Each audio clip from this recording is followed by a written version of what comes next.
Hey everyone, I guess we're live. Ended up being a slightly different link than we thought. Good evening, Knut. Good evening, Luke. I'm copying the link right now to spread it like... Everywhere. Yeah, spread it like lockdown policies. Let's see here. Perfect. Perfect. Monetary Maxis group. Let's start there. Yeah, of course. I didn't copy it. Oh, yes. Bear with us for a couple of minutes. Oh. We'll get this down. Regardless, this is the very first episode of Bitcoin Infinity Live. Yes, we have done a live stream with Samson Mo before on Infinity Day 2 years ago, or 1.5 years ago, right? Yeah, something like that. Yeah, a 4-hour live stream. But other than that, we're noobs when it comes to live streaming. So I hope you have patience with us for being dorky and bad at this. But we thought this was the right time to do it. We've been talking about, me and Luke have been talking about this for a long time, doing a live show. And we thought this was the right moment because right now there is important shit happening in Bitcoin. And maybe, the YouTube algorithm threw us out there for me saying shit within the first 2 minutes or something. Yeah. Hopefully people can find this anyway. So that's the main reason we wanted to do this, because we want to, we've been wanting to do a live show so we can be topical and discuss current events in Bitcoin on the fly, which is hard when you record and edit pods and not release them. When you don't release them for 4 weeks, it's kind of hard to be topical. But yeah, we're super happy today because we have one of our favorite recurring guests. Our bandmate Samson is going to join us soon, and he's had a lot of good takes on this whole core wars debate here. So we'll get into it soon here. I'm just gonna share this in a couple more places. Perfect. And while you do that, yeah, I'll just add. So to everyone who is familiar with our show, the Bitcoin Infinity Show, we take a pretty strong stand on this stuff in terms of Bitcoin as money, that Bitcoin as money is the most important thing. And basically there are so many ways in which that is getting broken at the moment. And so this is our way of fighting back, taking a stand. We couldn't let this go one moment longer. And we've talked about doing a live show for quite some time, but now it's finally the time to do it here. So we'll have Samson joining us soon. But Knut, did you want to start it off with giving us a little bit of an overview of your take on this whole core wars op return thing right now? So there have been a whole bunch of great tweets back and forth about this whole thing and what's true and what's not. And I think it was Jimmy Song who said like that all issues in Bitcoin or all debates in Bitcoin are because of ideological people not understanding technicalities, or B, technical people don't understanding the ideological dilemmas. And I think none of us three, neither me nor Luke nor Samson, are developers. We have some technical knowledge, all three of us, in different areas.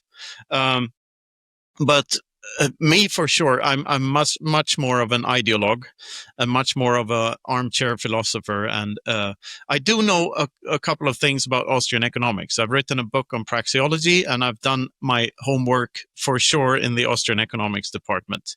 And this is why I'm taking such a strong stance in this, because just as when fiat money is broken, right? So right now, real estate, for instance, is being used as money. It's being used as a store of value, or as I prefer to say, a medium of exchange over time.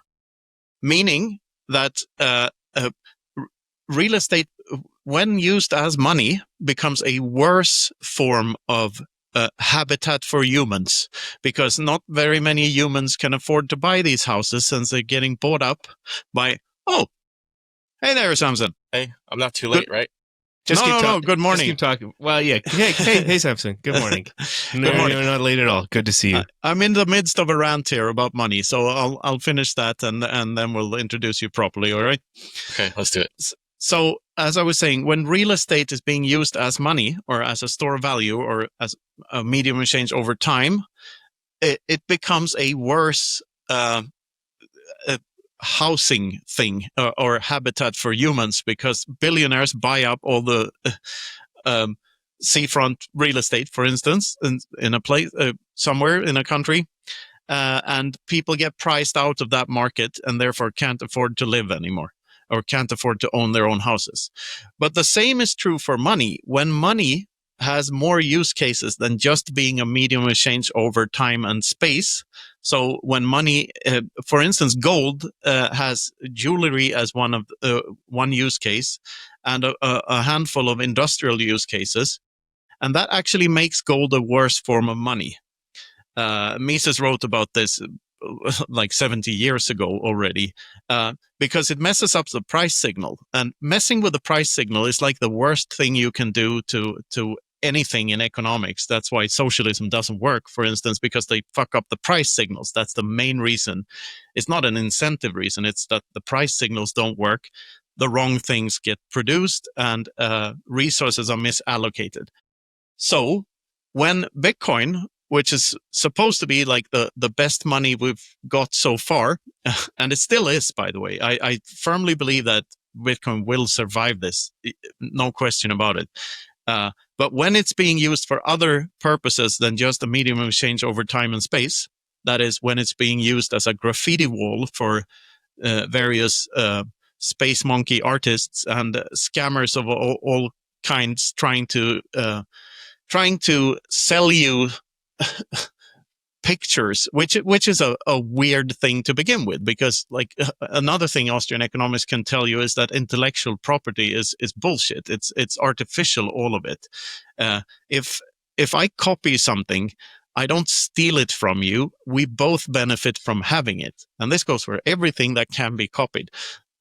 Bitcoin differs from this because you cannot really copy a Bitcoin private key in any practical sense. Like the only thing that makes you say that you own your Bitcoin, you don't actually own them. You just know that it's very improbable that someone else controls the same keys as you do. So for practical purposes, you can act as if you own them, but it's all probabilistic. And this is what makes Bitcoin such a strange beast. But what I do know with my knowledge is that any other use case than the pure monetary use case, which is exchanging for other goods and services, exchanging the sats for other goods and services, and storing value over time, or exchanging with your future self. If it's being used for anything else, that will reduce its functionality as a medium of exchange. So that's where I'm coming from in this debate, and I'd like to welcome Samson to the show. Thank you.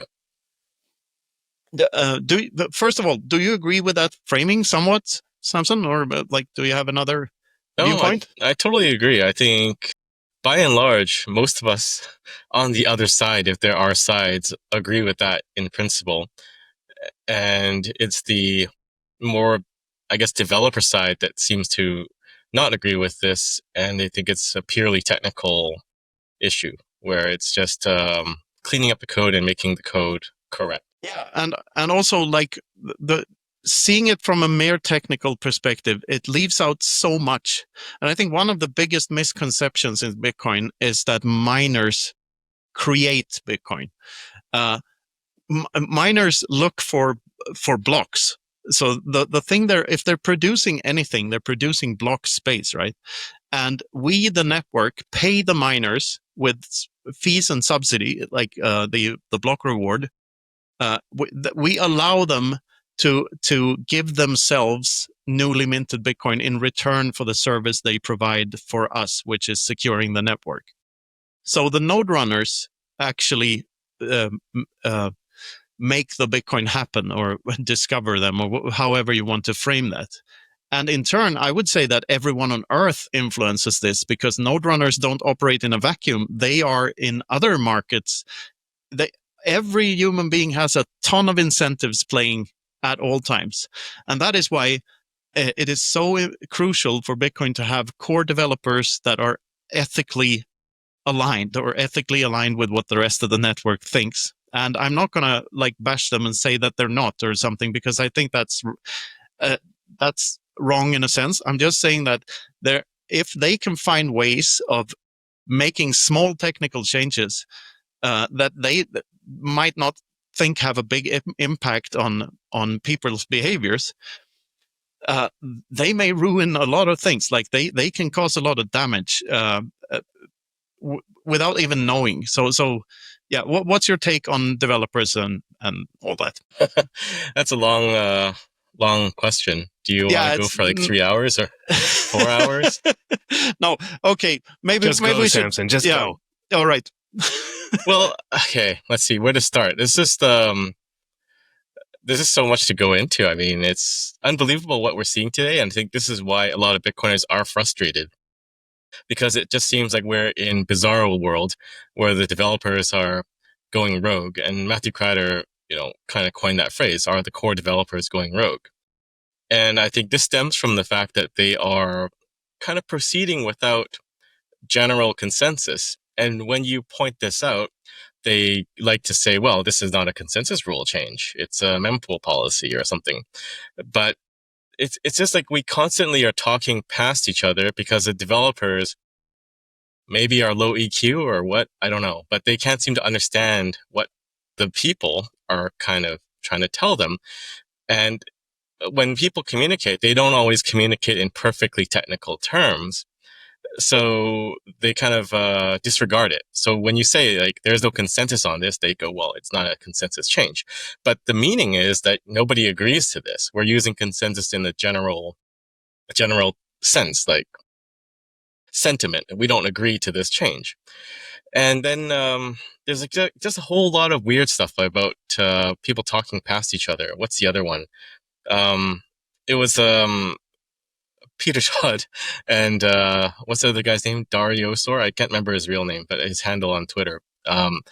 It originally came up that Peter Todd was paid to open the PR originally, and then I posted, well, yeah, I didn't want to name names, so I said a dev paid another dev to open a contentious PR, and then it was incorrect because it wasn't that guy Dariosor that did it. It was Christopher Allen in 2023.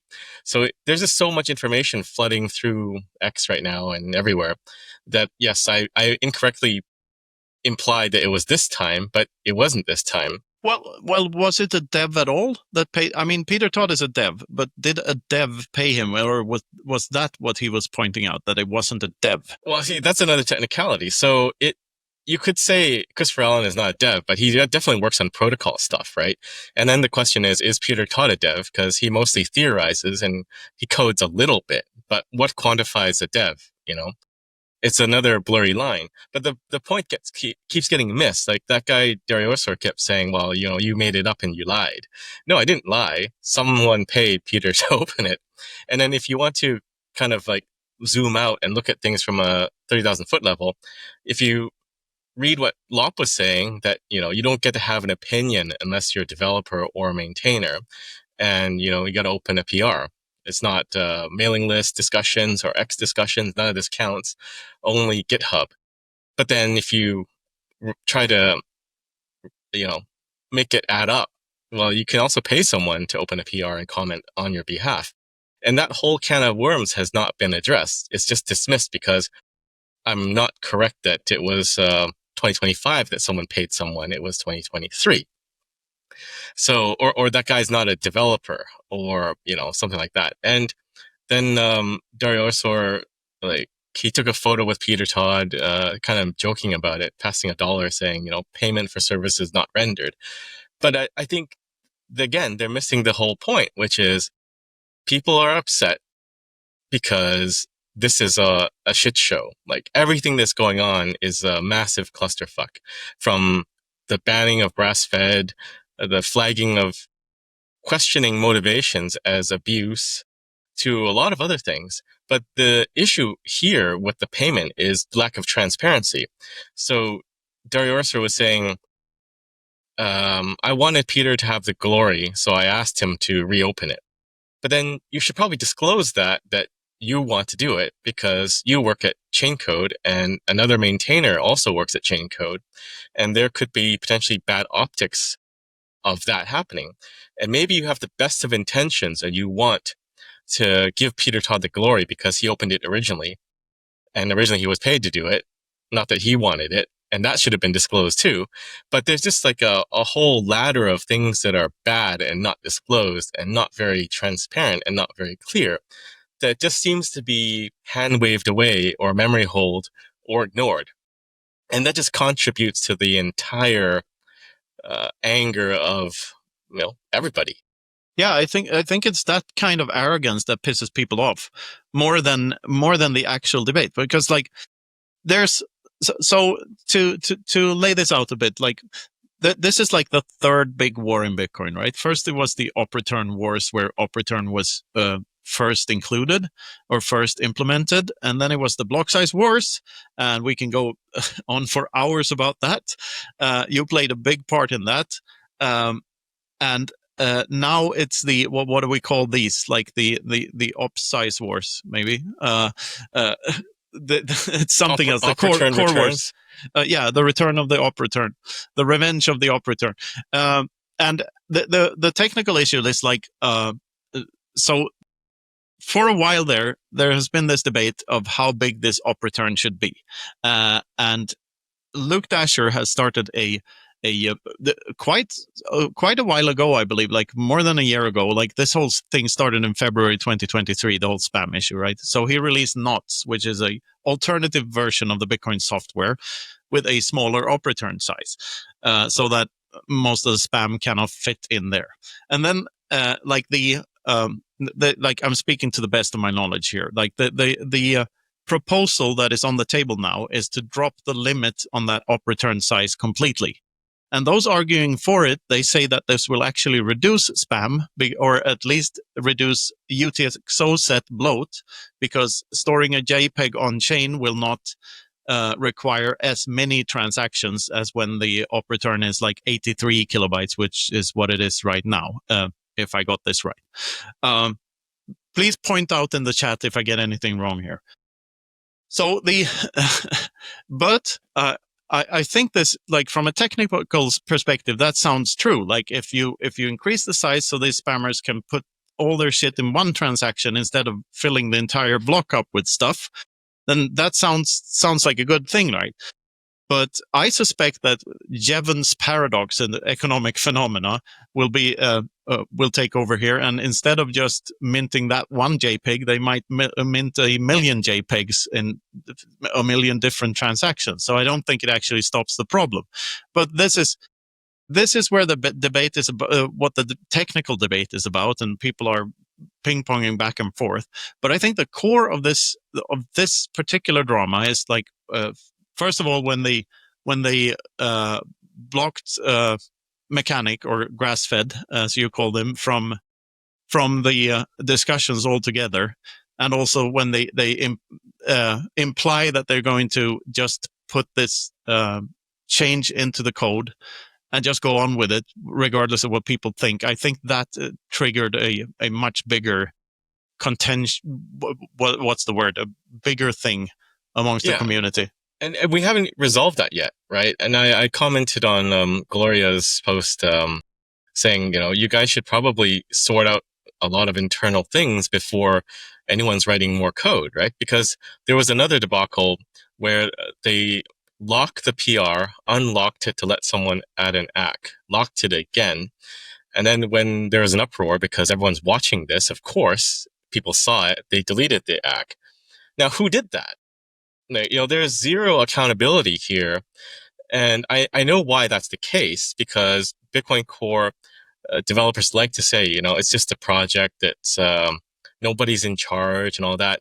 But that also degenerates when the same people that are writing the code get to manage everything too. And that problem is compounded by the fact that a lot of people working on this don't have real world experience, right? I'm not going to name names again, but if you look at some of the people working on this that are in quote unquote positions of authority or power, they're basically fresh graduates that kind of joined research divisions in companies or just joined Bitcoin development companies that purely fund Bitcoin development. They've never had to work a real job, deal with real world politics, and solve real world problems. It's all very academic, all very theoretical. And I think you see this play out in how things are. Like, there is no one saying, well, okay, so and so messed up, right? It's just stuff happened. Somehow this this fuckery on the PR happened, but nobody's responsible. And it's a decentralized organization, and everyone just contributes, and things happen. But then who was it that actually banned grass-fed? Who flagged the abuse comment? Was that one of the maintainers or somebody else? It's all very, very opaque. I think this is what pisses people off, that you're not giving us any answers. And then there's a whole other aspect of it, like the untransparent process of the PR itself, and then the debate on the spam, and then the general attitude where nobody knows anything, and you don't understand the code. Therefore, you should just trust us because you don't know anything. Yeah, it's very similar to COVID policy. Like trust the experts is the mantra coming from that camp. Luckily for Bitcoiners, we have ways of, like, everything is voluntary and we can run whatever code we want on our computers. Knots is one alternative. It's also important to say that this is not a fork of Bitcoin in any shape or form. It's just it's just changing your mempool, basically, like what transactions you are in your mempool. Like, I think this is one of the may or may not be deliberate confusions about Bitcoin, is that there is such a thing as the mempool. I mean, every node theoretically can have different mempools. It can be economically unviable for you to have a mempool that is completely different from everyone else's. But this whole notion of the mempool is slightly wrong, isn't it? What's your opinion on that? Well, I think they're trying to make it very uniform, and that's why this is being pushed. I believe some developers, maybe GMAX or others, have said, you don't want different mempools. But just to go back a little bit, I think I should point out, Knots is a fork, and there are many forks of Bitcoin. And it's important to differentiate that there are bad forks and okay forks, right? There's Libitcoin, there's Bcore, there are non-hostile forks that follow consensus rules. And the reason why we don't like the idea of forks or it's kind of thought of as a bad thing, is because of the Blocksize wars, when every fork was trying to kill Bitcoin and change things at a consensus level. So that I think forks are not necessarily bad. It's just if it's trying to attack the network or to follow the rules of the network. But it's not creating a different chain completely, like the Bcash hard fork did. So it's not creating two different tokens. So, like, that's not where we are. Yeah, because it's in consensus. Yeah, and that's a thing to be avoided, right? And like we want to avoid that at all costs. A very interesting metric I saw is that the latest update to Core has less traction than Knots does. So Knots is bigger for people upgrading their nodes. You can say that Knots has like between 5 and 7% of all nodes are Knots nodes, and that may seem very small, but it's actually bigger than you think when you consider that it's bigger than the proposed upgrade from Core. Because most nodes are just going to not change. They're just going to sit there and run, and the node owners won't do anything about them unless they have to. I guess that's sort of simplifies that. Give me a second. Yeah. I'm not actually using this mic, so give me a second. All right. Yes. What do you say about that? That's funny. What are your thoughts? Yeah, yeah. I mean, this entire thing is just crazy, and there's a few things that we've talked about here. I mean, I think the framing of that it's a consensus fork versus the client is still in consensus, but it's I like the framing that it's a client fork, not a chain fork. I think that's important to distinguish. And then I think just another thing about all of this is that the actual technical change that is being proposed isn't this massive dramatic thing. It's not this gigantic change to how Bitcoin works. It absolutely could change the actions that spammers and scammers and whatever do on and with the chain. And this is, I think, what the technical purists seem to miss here. The devs that say that this is the change that needs to happen because if we don't, it's going to be worse. And they're throwing in things like, oh, well, probably the spammers are going to use this method instead of loading the UTXO set. I mean, they say they're technical while they assume somehow that people are going to follow the choice they are. And they just don't understand that people don't work like that. Well, right? It's an absolute certainty that they have no idea if it's going to work or not. If you read all the posts, they're all like might, could. It's not like they're sure, and they can't be sure because they don't have anybody in mind. Like there was a thread from D++ talking about it, and they're rationalizing that it can be cheaper if you have less than 137 bytes of data to encode. It's cheaper to use op-return. And I asked the question, well, who has less than 135 bytes that wants to use this thing?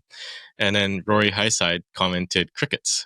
And it's true. Like there is nobody with less than 137 bytes that's going to use it. It's more expensive to use. The people that are spamming have said they're not going to use it. And that includes Citria and the ordinals guys. And the stamps guys don't want that because they don't want to be in the prunable data set, right? So there's actually nobody that's going to use this thing. And I don't think you can make changes to affect an end goal with just hopes and wishes. It should be designed in a way that makes sense if you have a certain goal. But the bigger question is, what is the goal for making this change? If you change something in Bitcoin, consensus rule, policy rule, that doesn't matter. You're changing something that is important to people. And if you don't think it's important, then go and read Twitter, right? Or X or whatever. But it is important to people. But what is the goal of changing that? Because I've seen the motivation was stated to be, we don't want a fragmentation of mempools. But that's exactly what you're getting now with people running knots, right? And you can say that they don't understand the technology. But as a developer of a system, of a piece of software that has users, and ideally you want your users to use your software or else that software is not used, right? You should try to have a goal that you're working towards.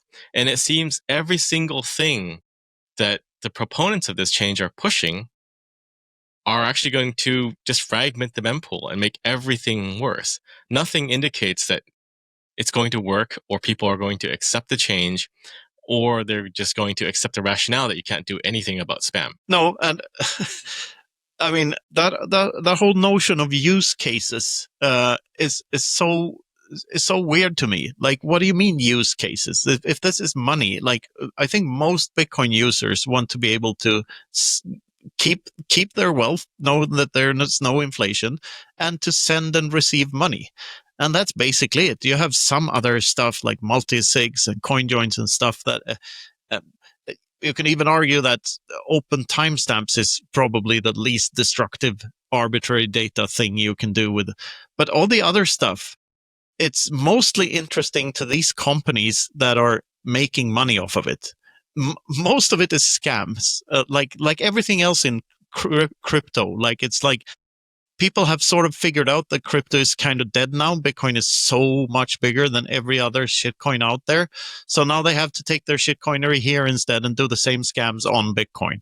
And it's such a, like the word use case to me is so cringe. And when it comes to this stuff, there are so many people that when you follow the money and see who they're working for, if they have what sponsors they have, or like You can follow the money and see that their incentives are always skewed towards quote unquote use cases. Well, let me add something there. So there's a very marked shift in the discourse about Bitcoin development. If you listen to Moneyball's podcast, what's it called, PBJ, I listened to segments of it.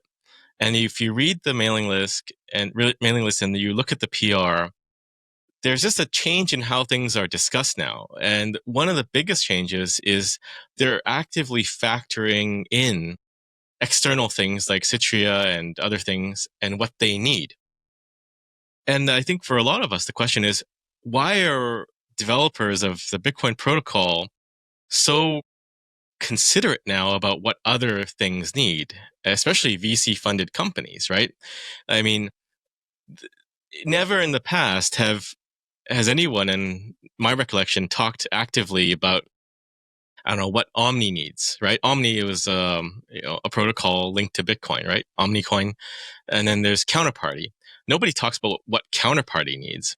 Why are you now talking about what Citria needs? Like, why is it factoring into this? And then, to extend that, like, no one's ever thought about, well, what does Liquid need, or what does Rootstock need, or anything like that. Like, nobody considers that. It's like, you're on your own. You have to make it work on your own, and, good luck to you. But now it seems to be very different, very accommodating. And you just have to listen to what they're saying. And I've been pointing this out, like commenting on these things and say, listen to what you're saying, because it's changed. And it's really weird that it's changed in this way. And that kind of leads to the next point, which is there's this sort of psyop going on, or gaslighting about a lot of different things. Like, you don't need you don't need to run a full node. A prune node is just good enough, because if you don't want to store data, you can just prune it. But you have to prune everything. And it's not just the op returns or the witness data or whatever. So it's like this discussion is changing, and they're also trying to change a lot of the terminology. And there's like a lot more. I can't think of it off the top of my head, but it's just, you log on and you read stuff and you're like, wow, am I on the same planet that I was on today? Like, what changed? Why is it this way now? And I think that is a sentiment a lot of people share. Absolutely. I mean, pruning is so cringe to me. In 2017, pruning was one of those words that the Ethereans used. And you can run a half node and you can run a semi-pruned node and stuff like that. The way I see it, the cost of running a node is the most is the most crucial thing for Bitcoin to function. If that becomes too high, then it's not decentralized anymore, and then it's just another shitcoin. So if that particular domino falls, Bitcoin is failed. It's another shitcoin. It may still be valuable for another decade, but at the end of the day, it can be taken over if that happens. Like, it's much more fragile. So pruning, correct me if I'm wrong here, but when you fire up a new node, you need to download the entire blockchain, right? You need to download the data first and prune it afterwards. So you still need the storage for the thing. And like this, to me, removing the limit in op return, if you have to download the entire thing, it sounds like maybe I'm stupid here. Maybe there's something I'm not understanding here. But if I have to download Redux versions of the Star Wars prequels in op return the first time I try to sync the blockchain, then that is going to make my hard drive for the blockchain more costly. Am I right or wrong here? Or am I just naive? You're right. But then we have the other, the counter argument from the pro removal side, which is you don't understand that that's bad, but the UTXO set bloating is worse, because that has to be kept in memory, in RAM. And that seems to be a constant talking point. Like, you, Knut, don't understand this. Like, yes, it's bad. Yeah. Bandwidth is bad, but this is worse. And this is why we're doing this. But then the point never is addressed. Like, why do we accept any of this shit? Right? Like, we know it's bad. We don't want stuff in op return. We also don't want the UTXO set to bloat. But the solution you've given is to let people stuff more into op return at 4x the cost, and no incentive whatsoever to do so other than the goodness of their own hearts, which if that was the case, they wouldn't have done it in the first place. And you compound that with the fact that a lot of these external protocols have been built to stuff things into witness data, into the UTXO set.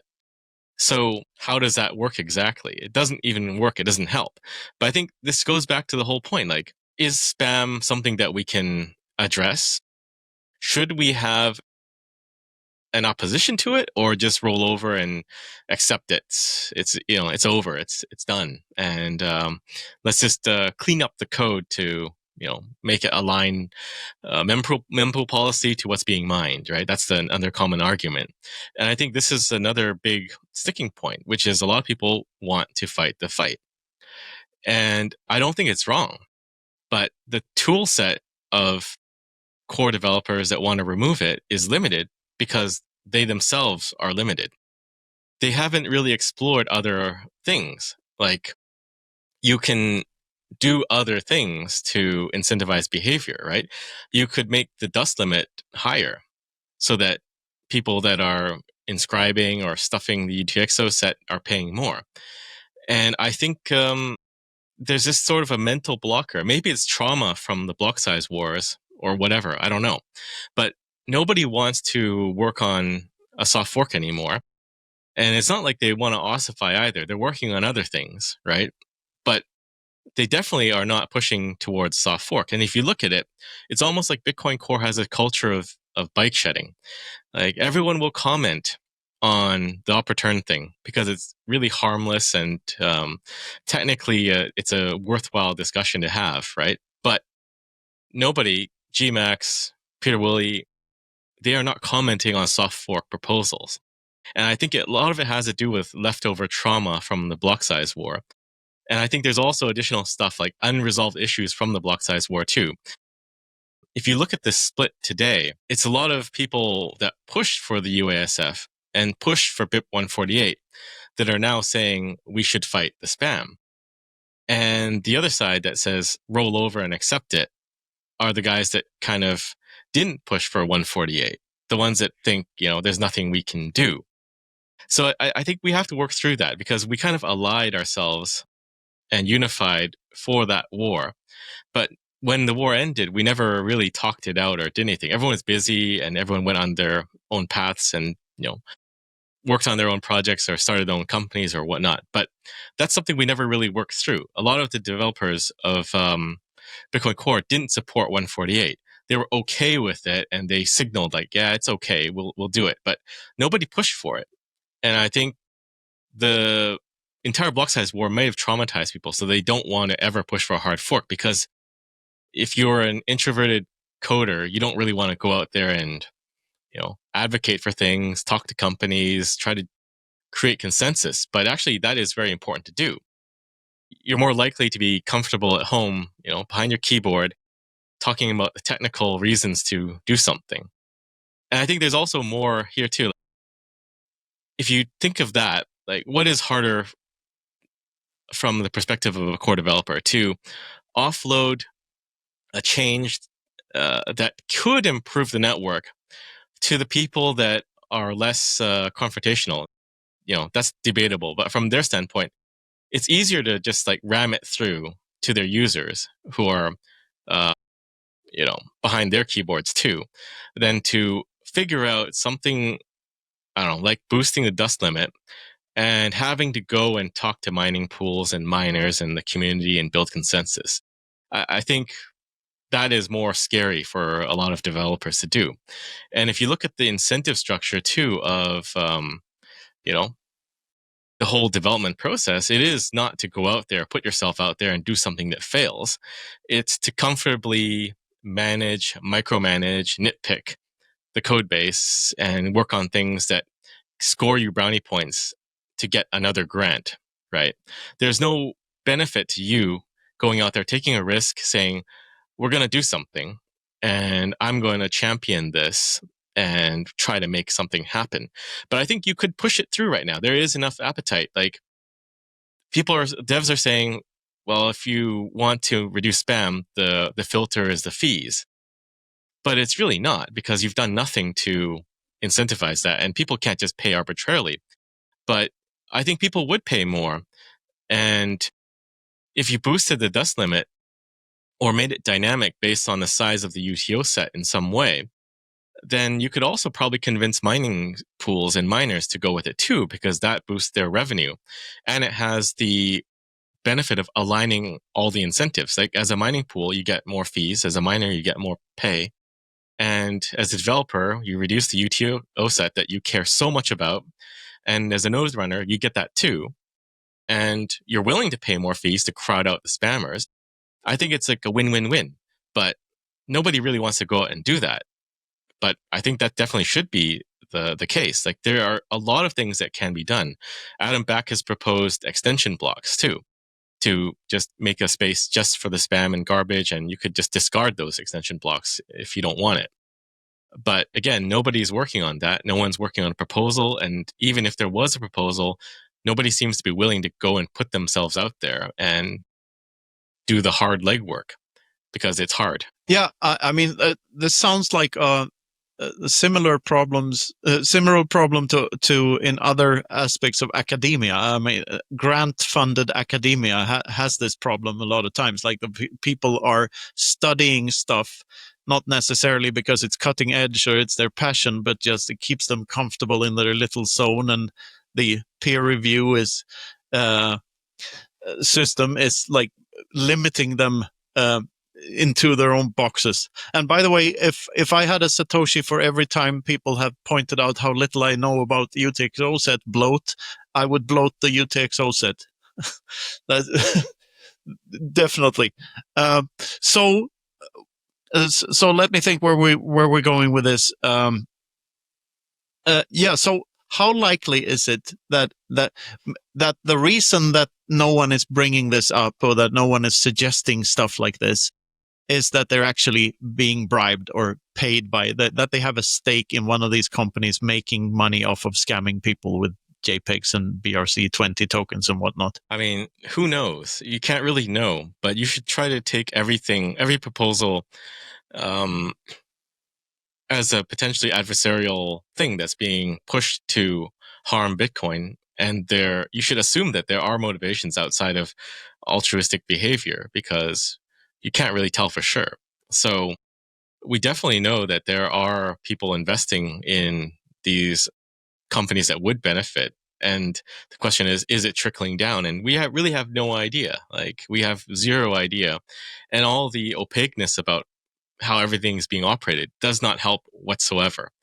And I think there just has to be some serious discussion about how the repo is being run and who is doing what, and some policy. Like, if you're a developer, you should disclose your funding source and who's asking you to do things. If this is your own PR, or if it's someone else paying you to open the PR or push for a change. I think there should be some ethical standard here. Yeah, absolutely. So how could that be implemented? What can we do to make that happen? Like, what's the roadmap here for the normal pleb who just wants Bitcoin to be money? Like, what can you do as a pleb? Well, not that much. You can not run Bitcoin Core. You can not upgrade, right? A lot of people are not upgrading. And this is why you see Knots overtaking 2.9, because usually everyone's lagging behind. They're not always on the latest version. And that's to be expected. And that is very normal. You could run Knots, but Knots has its own issues too, because it's not that big of a project with a large base of developers working on it and maintaining it. So, it is a bit of a problem. And I see the critique saying no one's being forced to do anything with the op return limit being removed, and it's not coercion. But in some ways it is, because if you don't update, let's say in 3 years, maybe there's a critical vulnerability that needs to be patched. And you need to use Knots at that point, or you have to, pay some developer to remove the change and maintain a separate version, a separate fork of Bitcoin. But, at some point you have to upgrade because the software is alive, right? For all intents and purposes, you can't really ossify software. It needs to be patched and bugs have to be fixed. So there will be a point at which you have to either run it or find another way. And there is no other way right now.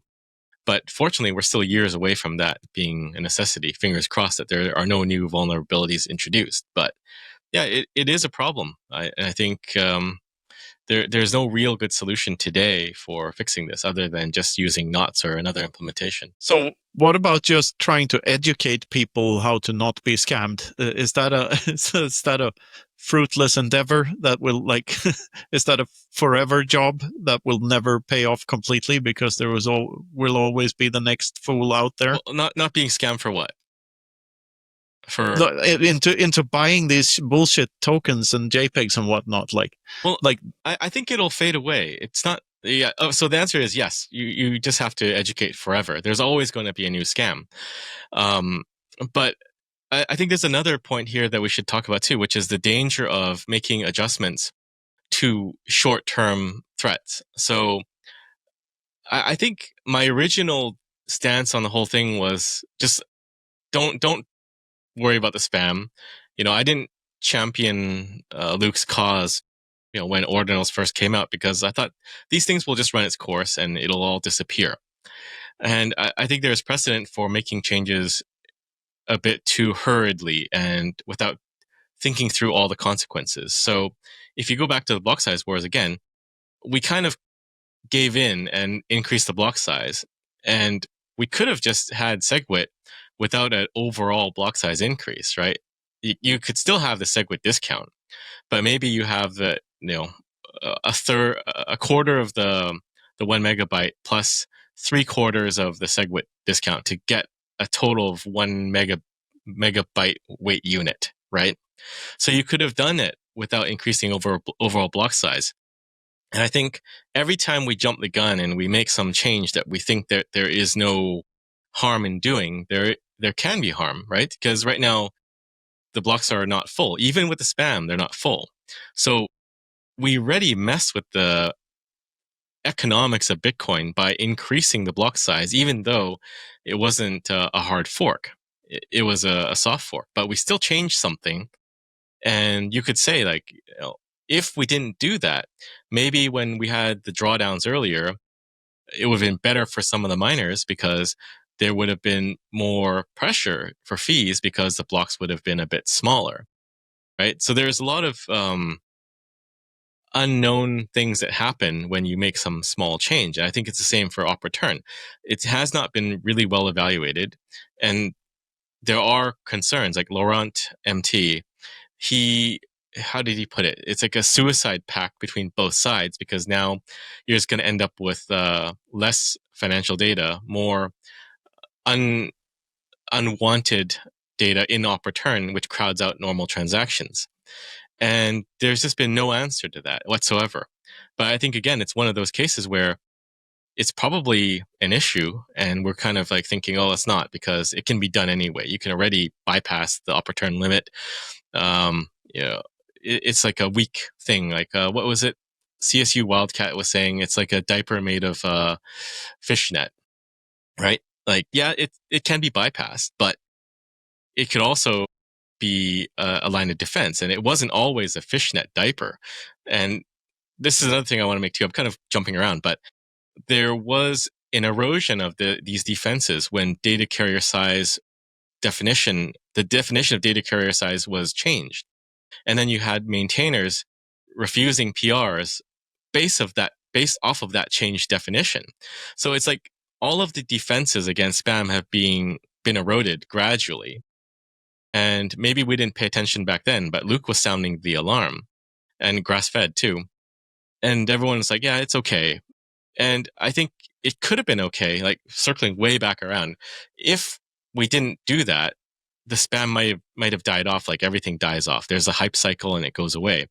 But when you erode all of those defenses, and then you keep on doing that with the removal of the op return limit, I think that changes things. And now we have to actually speak up and say, this is wrong, because, why are we here? Why is it Why is it not effective? Because we took actions before that have been making it less effective, and we didn't do anything also to combat it. So it's like a double whammy or triple whammy where we're at today. But I think there has to be something done about it, and we just have to decide that something has to be done about it. Yeah, I've heard that argument from the other side that Luke and Mechanic are also incentivized by their motives because they have Ocean. To their defense, like Ocean is completely transparent with their payout, so they are at least transparent with what they're doing. So, and I have a slightly different memory of like the origins of this. So you're making the point that if Luke hadn't brought this up, then there would have been less spam because people wouldn't be as aware of it. No. Is that sort of? I'm saying if we didn't mess with data carrier size and we took some steps, maybe it wouldn't have been an issue. But now it's definitely an issue. Yeah. And removing the return limit is sort of signaling that spam is welcome, right? This is the other gaslighting point, that Bitcoin is a database. That was not something that we talked about ever. And now it's like, hey, guess what? Bitcoin is a database. You can't stop data. But we can stop data. We can. And that's why return limit was put in place in the first place, because it is a signal. And I think the developers are missing this key point, that signaling something is important, even if it's not 100% effective. You can have a sign that says no trespassing. Does that stop everyone from trespassing? No. But at least that there is a disposition. And I think it goes back again to the whole dynamic of Bitcoin Core. Like Bitcoin Core can't have a roadmap. Bitcoin Core can't have an opinion on things. And it shouldn't have a stance on how a decentralized network can work. But if you do nothing, then eventually you don't have that decentralized network, because it just becomes controlled by either core development or mining pools or miners or whatever. But it's sort of like a self-fulfilling prophecy. We can't do anything because we shouldn't do anything. And okay, it's bad. And now we can't do anything because we shouldn't do anything. And it just goes on and on and on. So it is very much ideological. It is not technical whatsoever. And until we can resolve that, there's just no way to talk to each other on both quote unquote sides. No, and I think the whole debate and the whole it being about sides in the first place, that thing is manufactured from the spammers' side. Like so for instance, there were conferences and stuff where these taproot wizards were given a huge platform to talk about this, and as if it was a thing before it became a thing. Like that whole thing is sort of manufactured too, that that this was a thing to be debated. Because if there's one thing I know about shitcoiners is that they love attention. Like the more attention they can get, the more gullible fools they can find to sell their shit to. That has always been the case. So they, of course, like that there's a quote unquote war going on and that people are discussing this.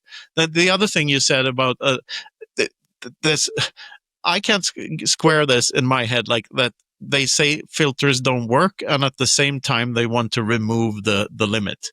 Like those two are, to me, are contradictory. Well, from an absolute technical standpoint, they're correct that they don't work, right? But they do work at the same time, because it discourages unwanted activity, right? And they work to some degree. They don't. They are filters. They are not blockers. They're filters. Like they let some things through because they have to. Like it's a net, as you say. Yeah, it's just exhausting, all this garbage. But okay, you can say the filters don't work, but at the same time, like nobody on the other side, and I hate saying the other side because we're on the same side, but they're saying, it doesn't work. And then they say, here's why it doesn't work. Because they're sending these non-standard, and this is their word, non-standard transactions directly to mining pools. So you're saying they don't work because people are bypassing them. And yes, they can bypass them, but you can also do something about it. Right? And there are many levels of doing something about it, which we've outlined, right? So it's just a defeatist attitude. And I think this defeatist attitude is really dangerous for Bitcoin. If you go back again to the Blocksize wars, I'm not saying this is a Blocksize war. I hope it doesn't turn into anything like that. But if you thought about the attack from the big blockers back then, and you thought, well, there's nothing we can do about this. Like Knut, Luke, Coinbase, Blockchain Info, Bitmain, they all want it. There's nothing we can do about it, right? Then we'd be sitting here with some Ethereum clone managed by Coinbase. Like, that's how it would happen. You have to do something. And the whole point of Bitcoin is that you have agency and you can run your own node. And people are upset because they're being told how to run their own nodes. Like, yeah, just prune it, bro. Like, you don't need that. Like, no, like you can't tell anyone what to do. And that is the problem. You have to be able to do something. Otherwise, Bitcoin is really meaningless. I don't think people understood, like, back in the Blocksize war, from the mining pool side, the only thing that stood in the way of the big blockers just steamrolling everything was me at BTC China pool. We were like 18% of hash rate, 16 to 18% of hash rate. Me, Alex Petrov at Bitfury. I think there's something like 10 or something like that. And I think Slush Pool. And it comes down to like 3 of us that have influence over these 3 mining pools that we just said, no, forget this. We're not going to let you do this. But if it wasn't the 3 of us then, it'd be like 100% of hash rate signaling for this thing, right?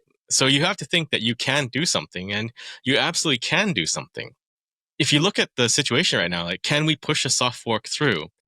It's actually probably easier now to do so because a lot of the mining entities are public companies, or they're, based in jurisdictions where there is rule of law, and you can reach out to them. They have investor relations. They're on social media. They sponsor conferences.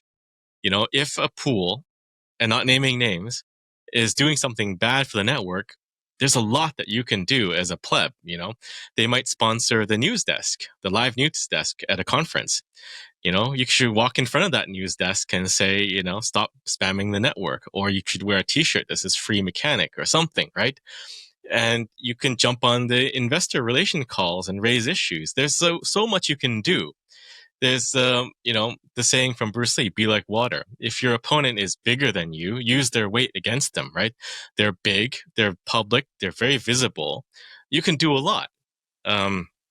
George Bodine, he's like contacting Bitwise, who's sponsoring a lot of these organizations, or donating to a lot of the organizations that are funding core development and making his voice heard. There's just so much stuff that you can do today to push a change through. And if your change is reasonable, rational, aligns the incentives, there's no reason you cannot push a soft fork through for something like boosting the dust limit, right? And that's not even a consensus change. It's a standard. It's a policy thing. Yeah, don't trust, verify is the TLDR of that, right? That's what Bitcoin was always about. And Bitcoin is like the most robust and the most fragile thing at the same time. It's only robust because we're robust, like as users. And yeah, as you say, you can do a lot of things. There was this great Matthew Cratter video the other day. I mean, he releases so many now in the midst of all this debacle, so hard to keep track of them. But there's one where he just says, like, you can stop funding core devs if you're doing that via OpenSats or something. You can just turn off that faucet. You can boycott conferences that platform these people. No, I said that. You can. I said those things. Oh, you said that? I think all right. might have all right. repeated what I said. I think he said it too. And but you can watch podcasts. Stop watching podcasts that platform people that are on the wrong side of the war. You can do all sorts of things. By the way, I got a lot of blowback from devs saying that you could defund devs, but I mean that is a reality. I'm not saying you should. I said you could if you don't agree with what they're doing, which I think is valid. Yep.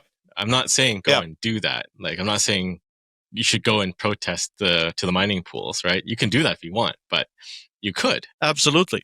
What was the other thing I thought of? Yeah, miners. Like, whenever I hear anyone in Bitcoin talk about what's good for miners or not, I'm like, yeah, but miners already have their, the difficulty adjustment works both ways, right? So if miners go out of business, the difficulty is lowered, and then people have a higher incentive to mine again after the 2 weeks, right?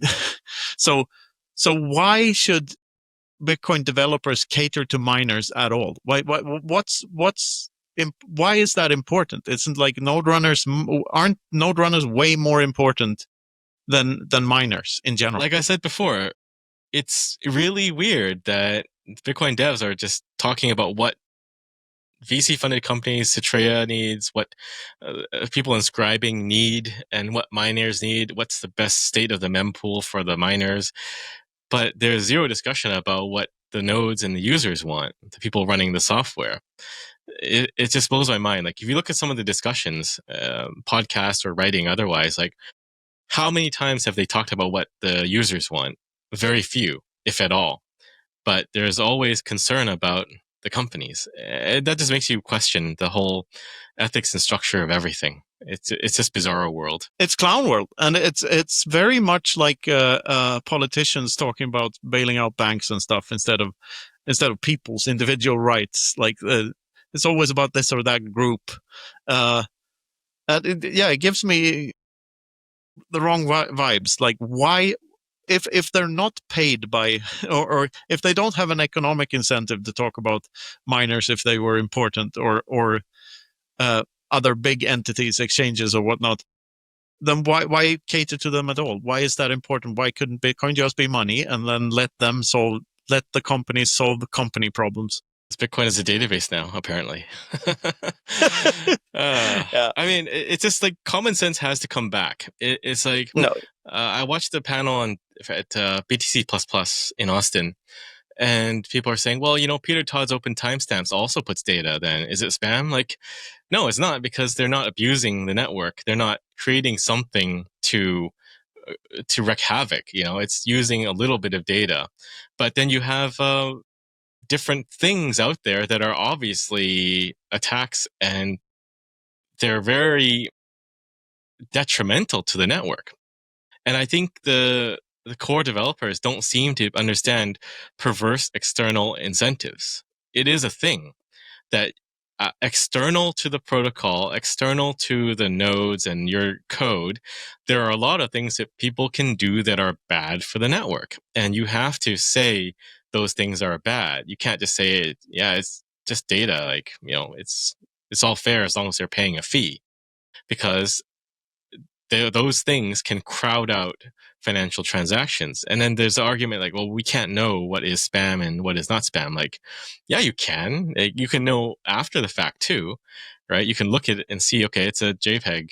Like, okay, what can we do about it? And if you guys are the smartest developers in the world, maybe you should put a little bit of effort into trying to fix it and not just Luke, right? It's just ridiculous that we have to depend on Luke for everything. And it's, again, going back to the Blocksize war, you have to remember, Luke was the one that figured out how to do SegWit as a soft fork. Everyone said it was impossible and it's a hard fork, but he figured it out. So why do we need to depend on Luke all the time for everything?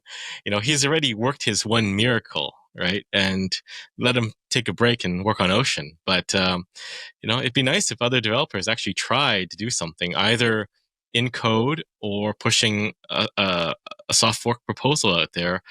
But something would be nice, other than just laying down on your back and saying, it's over. It's database. I mean, Luke. I would say that Luke is the second most important person in Bitcoin ever after Satoshi. Like, SegWit is, without that, there's no Lightning Network. And without that as a soft fork, there are probably two coins and they're both shit. So, by the way, this whole Bitcoin being a database, it reminds me of a debate in economics about the origins of money. If money started as commodity money or as credit money. So IOUs, basically. And there are two different schools of thought here. And the Austrian school is that it was all commodities to begin with, because like you have to be owed something in order to, like, the commodity has to precede the credit. Something has to precede the credit, because you can't just loan out nothing. But the whole Chicago school and the banking version of this is that money is first and foremost a ledger, which sounds very much to me like Bitcoin is first and foremost a database. And it's not like it's without the value of the Satoshi, without the Satoshi being this precious thing that doesn't change in any meaningful way, there's nothing else. Like it's the thing that makes it valuable. Yeah, there's a lot of interesting comparisons. Like you could look at the whole issue with the border, open closed borders, and illegal immigration, and apply it to this, right? Like I've seen arguments from the Democrat side. I'm not saying the core devs are Democrats, but actually a lot of them are from blue states. But maybe that's another topic for another pod. But San Francisco. Yeah, they're saying, one of the arguments was you can't turn away people at the border because they could be American, right? And it's the same thing. Like, yeah, you can't turn away spam because it could be a legitimate transaction, but I think you can do things to fix it. But we've just been weakening our defenses all along, and we're just not willing to turn to common sense and go, yeah, that's spam. Or, open timestamps is data, but it's not spam because it's not trying to blow everything up and increase your node size to the point where you can't run it. Yeah, I like to run the thought experiment every once in a while. That imagine if this chancellor on brink of second bailout for banks wasn't in the Genesis block. So there was nothing but monetary data all along. Like that never, this idea of putting other stuff on the Bitcoin blockchain never materialized for anyone. Like no one ever got the idea to put arbitrary data there in the first place. Like is that first inscription? I know it's not in op return wasn't a thing, and that's like it's a Coinbase. It's sort of Coinbase. Yeah, it's a Coinbase. The data is in the actual Coinbase itself, right? So if that hadn't been there, had this idea of putting other shit on the time chain ever occurred to people? What do you think? Like, was that a good thing or a bad thing? I mean, if you can put data in, people will put data, right? And it goes to the other point from the developers, which is there are lots of ways to stick data in, right? If you have immutable database, right, or immutable ledger or whatever, people are going to try to stick stuff in there, right? It's just normal accepted behavior. But, op return was added, and it was added with a limit. So there is also a certain disposition that you should have towards data being stuck into the chain. Yeah. Yeah, I think we've covered a lot of topics here. Luke, am I forgetting anything here? Like, what are you thinking right now?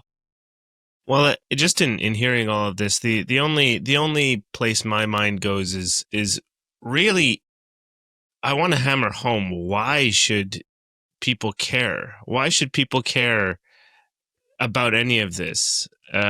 Why does it actually matter? And I mean, my short answer to my own question is that it's making Bitcoin less good at being money.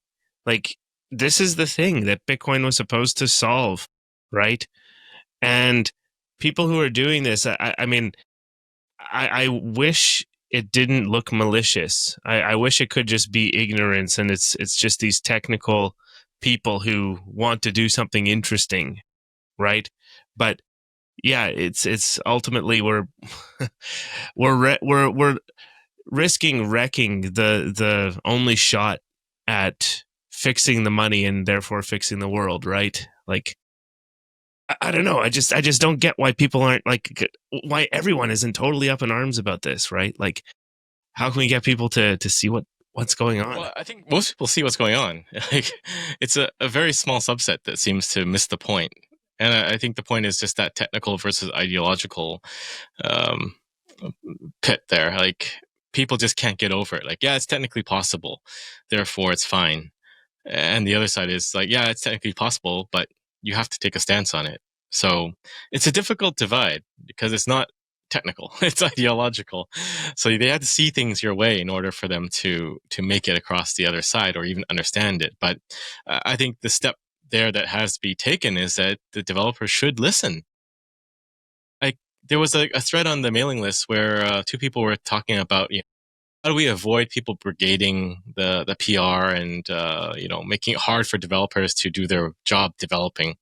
And I sent a comment, and they didn't let it through the mailing list filter. But I said, have you guys considered not pushing for contentious things? Like, read the room.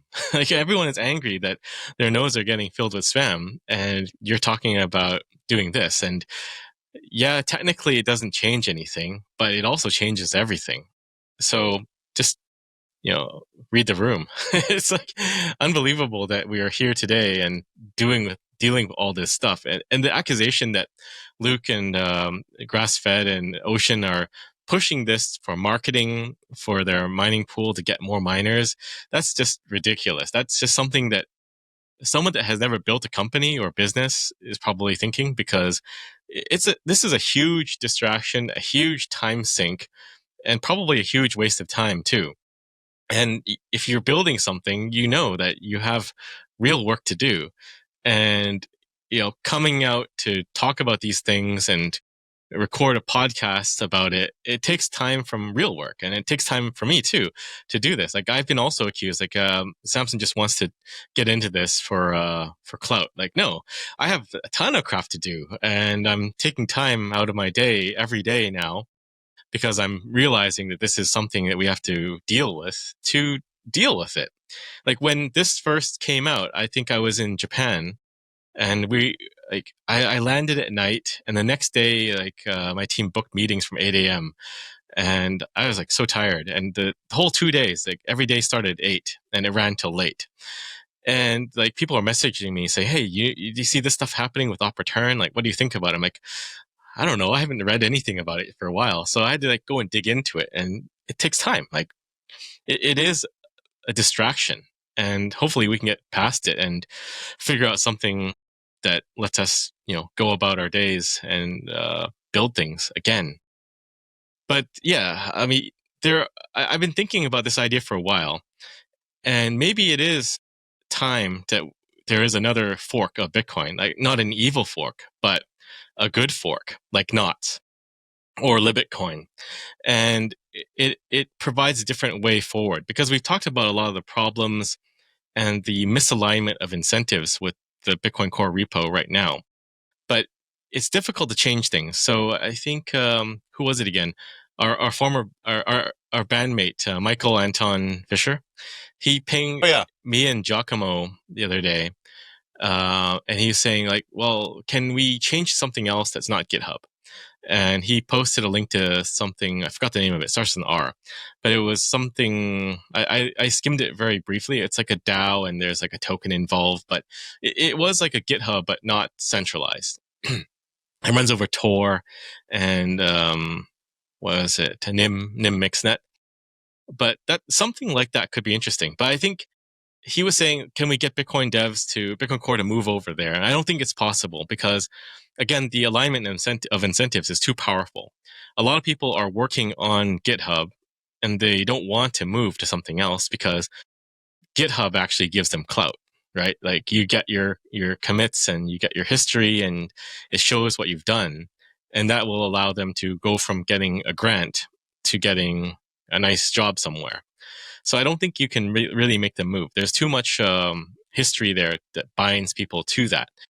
But you can make a new one. And I think if there is enough will from the plebs, the community, we can make it happen. And I'm happy to start it. Like, I don't know if you remember, but the Bit 148 code, that was written by Shaolin Fry after me, Alistair Milne, and I forgot the name of the other guy. I should remember, from Denarium. We posted a bounty to get the code written. And then we got the code. But you can fund a new repo. I think you can structure it in a way that, there is like a foundation, a board, and the board can veto changes in this repo. And you can start over from scratch. Just fork Bitcoin at 2.9. Launch a campaign, get plebs to fund it. I talked to the guys at Geyser Fund, and they're saying it's super easy to set this up, and we could do that, and we can give grants to developers to work on this fork and maintain the fork. So if there is economic power saying Bitcoin is money, then this is how you could show it. You could finance the development of a new fork of Bitcoin with a better charter and a better overall structure. So you can put it on not GitHub, not Microsoft, you can find a new place to discuss things, not a Google Groups mailing list. I mean, where are we today? We're using Microsoft and Google stuff to build Bitcoin. It's just kind of weird, and maybe it's just the cypherpunk in me thinking that. But I think we could do a bit better.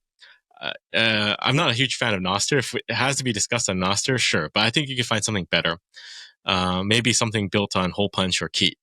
But yeah, you could restructure the whole thing and start it out with a different set of incentives. So maybe this is another topic I've talked about in the past, but maybe you make it so you encourage everyone to develop as a NIM pseudonymously, as Satoshi did, right? So you don't go in there and you say, I'm Knut and, this is me. You just pick a NIM and use it. Ideally, it's not a NIM that someone else is using. But then, all the devs in there are not for personal glory or recognition, but they are there to work on Bitcoin and toil in obscurity like Satoshi. And that should be encouraged. And then you give grants to these people that can work on it. It's probably better for them too that they're not known, because developers can be targeted, right? So you can start fresh, do it all in a nice way, have a charter for this new Bitcoin that it's focused on stability, conservatism, and working on consensus-driven soft fork proposals, because I don't see that happening in the core repo. So I think you can start over and make it better. And I don't know if there's appetite for that, but if there was any time at all that there would be appetite for something like this, it's probably now, given all the discontentment and frustration with the current going-ons. What do you think? Yeah, so I think that making people code for you, that was vibe coding before AI, like vibe coding with real stupidity instead of artificial intelligence, I guess. And did you notice the UASF bull hair behind me has the laser eyes on today? Yeah. To honor your presence. And thank you very much for giving up some of your precious time for us dorks over here. It's super good that we got to do this. Samson, was that an announcement, though? Was that an announcement? Are we going to actually do this? It's an announcement of announcement. So maybe I'll post something too, but you guys can retweet it. Like, if there is demand, let's raise some capital and, show that Bitcoin is money. It's not a database, and start a new fork and define these new criteria. Like, it's a new repo. We have to find something that's not GitHub and use something that's not a Google group mailing list, and encourage developers to come and contribute. And I think the anonymity part is really important, because there's so much drama tied to everything, because, there are a lot of interesting personalities in Bitcoin development, right? Like people that have strong views on religion, or have, talked about genocide or whatever, right? Like, let's take away all of that and just focus on developing something for the users. And that's it. Like a Bitcoin implementation that you would want to run. Like, Knots is great and all, I think, but I think it's also politicized because it's Luke, right? And you can add more developers to it, but it doesn't change that it's really Luke's baby. But maybe another one with a foundation, a board, and anonymous developers with a charter could be better. And, you could have Knots too, right? There's no reason why multiple implementations that are following the same consensus rule and are not hostile is a bad thing. And in fact, maybe it's even strengthening the development ecosystem, because some developers that don't want to work on core can work on this, and they could do so anonymously and no one will know, and they can work on both. But it would be a place where ideas matter more, and that, a pleb doesn't get overruled because he's a pleb. You can talk and say, I don't want you to remove this, and you're not going to be dismissed because of some cyclical logical argument that, ideas with the best merit are evaluated only, and we evaluate the ideas. Hey, Samson, this is an absolutely fantastic idea here. Sorry, Knut. I see in the comments here that Jack has a 10 Bitcoin bounty for someone to design a decentralized alternative to GitHub. Did you see that? Like, do you know about this? Any of you? Like, there is one, but it's got a DAO and a token. So yeah, I heard that, and that's like, let's not do that one. Yeah. Or maybe we fork it. We'll see. Yeah, or spork it. Anyway, what else have you been up to lately? And we were hoping for an Omega candle during this show, but apparently not. But we're still doing pretty well here at 101. So, what have you been up to lately? And what's the price prediction here when we will see the Omega candle? I mean, why do we care about price? Bitcoin's a database. I don't know. I think Omega candle's long overdue, and it's just. I'm just always in shock. I wake up and we're not at 200 because it's ridiculous that we're trading this low when there's this much demand for ETFs, financial products, and there are more and more MicroStrategies popping up every single day. Yeah. In terms of what we're working on at Gen 3, we're still working on Aqua. I think we're so close to the Dolphin card release.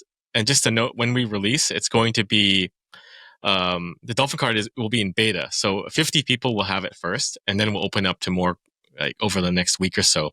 But it won't be out for everyone on day one because we want to make sure it works. But yeah, we've been working hard on that release. And again, this kind of stuff, like debating about op return, and trying to counter the gaslighting, it takes away time from that.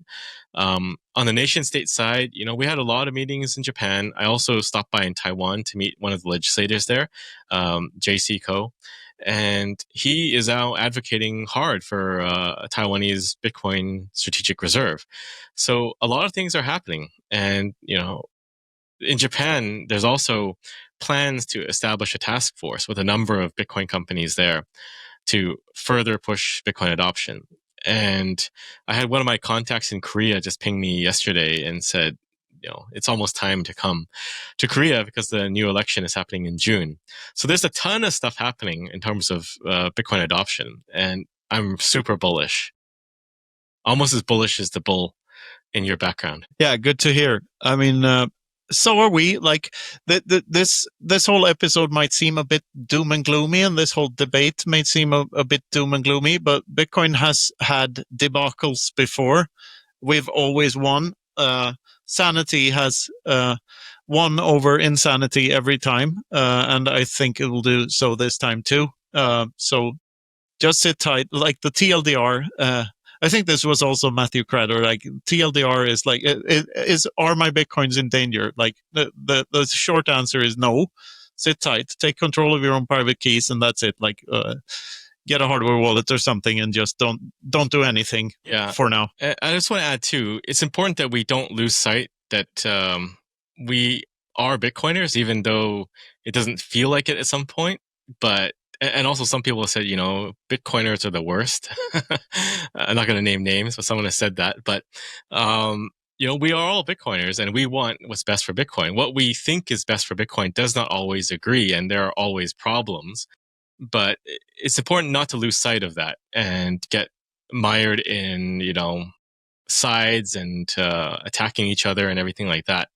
Because at the end of the day, like if you look back on all this 10, 20 years later, it's not going to matter. Bitcoin will be successful and all of these things will be worked out. And we have more in common with each other, whether we disagree or agree on op return, than with most other people in the world. So just keep that perspective and don't get too angry at people like Lop when they are disparaging of your views or anything like that. Or, whatever else, or whoever else says things.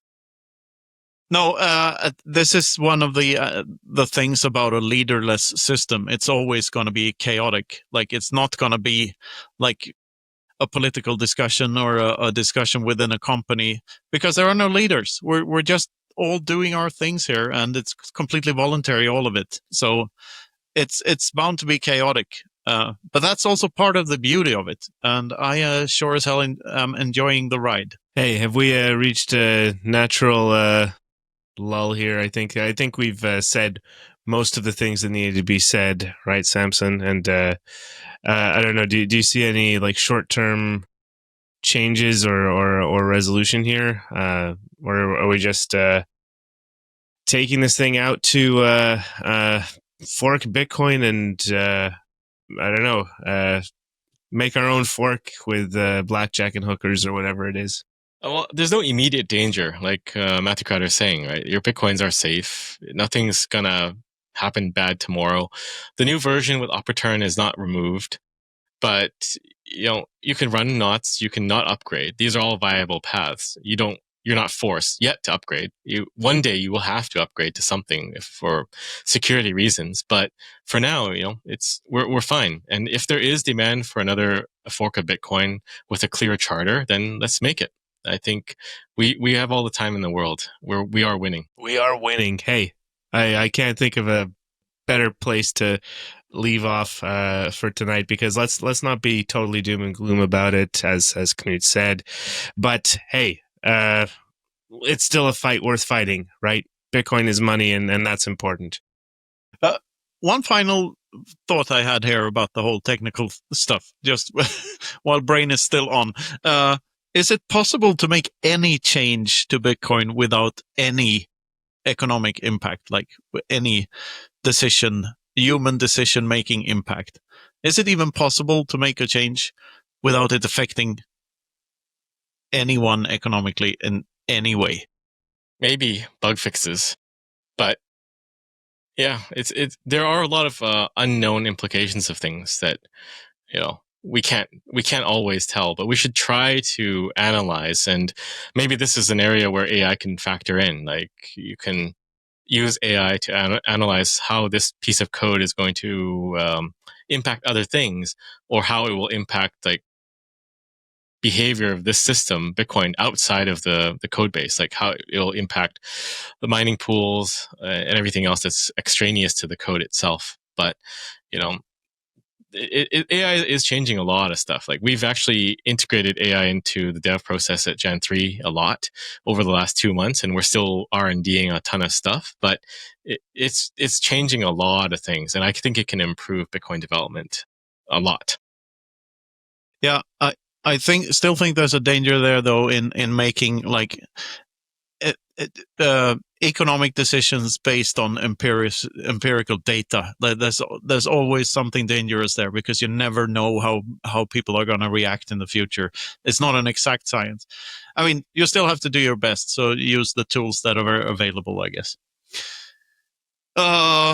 Yeah, is this where we wrap it up, Luke? Is there anywhere you want to send our listeners? Something like you